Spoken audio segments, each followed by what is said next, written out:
All right, well, I just ran across this beautiful 2026 ZR1. Never know what you're going to run into at a gas station, but this is Don, and Don has purchased this car and had it shipped, and believe it or not, he got it at MSRP. That's right, MSRP. So Don, I got a few questions for you on this beautiful car. What was your inspiration for this car? I had the Z06, and I loved the Z06 so much that I wanted to do the next level up in performance. Right. So that was my inspiration to pull the trigger on the significant higher price for the ZR1. Yes, they are a little more expensive, but you get a whole lot of bang for the buck. So I have another question for you. Okay. My second question is, what are your future plans with this vehicle? Right now it is my daily driver when I'm in Arizona for the season, and I think it'll stay that way. I love driving the car. I'm not afraid to put miles on it, so I'm going to keep this car. I'm not going to upgrade to anything else that I can see in the near future. So it's not a garage queen? No, this is a daily driver for me. See, that's how they should be used, in my opinion. I respect those who want to keep it for an investment, but I also don't understand having something so great and so beautiful and not actually using it. I agree.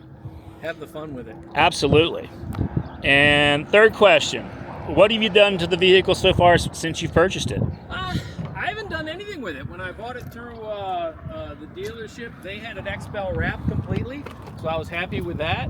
And other than that, I haven't had the temptation yet to make any modifications to it. Well, it's fast enough, you almost don't need to. Yeah, that's my thought. Why mess with perfection? Did you modify your Z06? I modified my Stingray C8, but I didn't modify the Z06 either.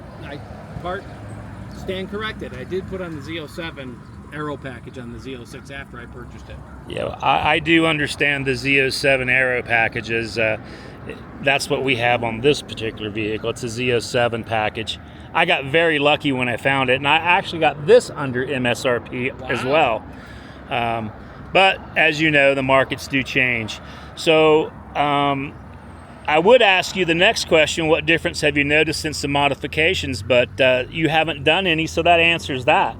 So what's your favorite vehicle and why? I gotta go with the ZR1, and that's because it is in sport mode. I mean, in touring mode, it's a nice daily driver. But if you really want to have some fun, you pop it into sport mode, and it is lightning quick. And when I want to play, it's fun.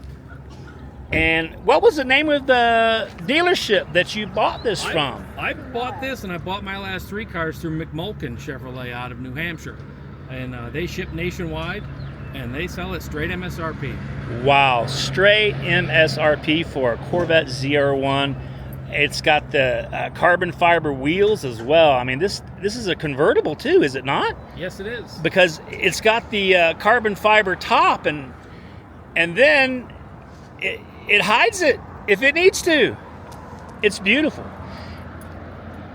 So the last question is a tough one because it's where you ask the question and you create the answer. Do you think you can manage that? Okay. I would say if I would ask a question would be, how stable do you feel driving it with that much horsepower and that much torque?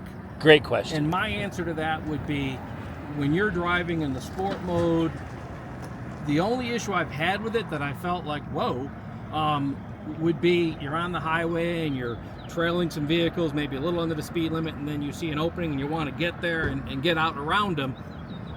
Before you know it, you're at a place you didn't think you'd be. It's that fast that all of a sudden it's like, whoa, here I am. It's faster than your mind's anticipation. Exactly. Absolutely. I would say that would be the only time I felt, wow, you got to be careful.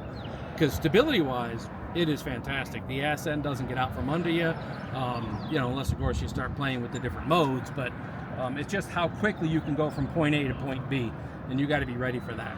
So here's a question that I didn't plan on asking, but I will. How's the gas mileage? Oh, that's not good.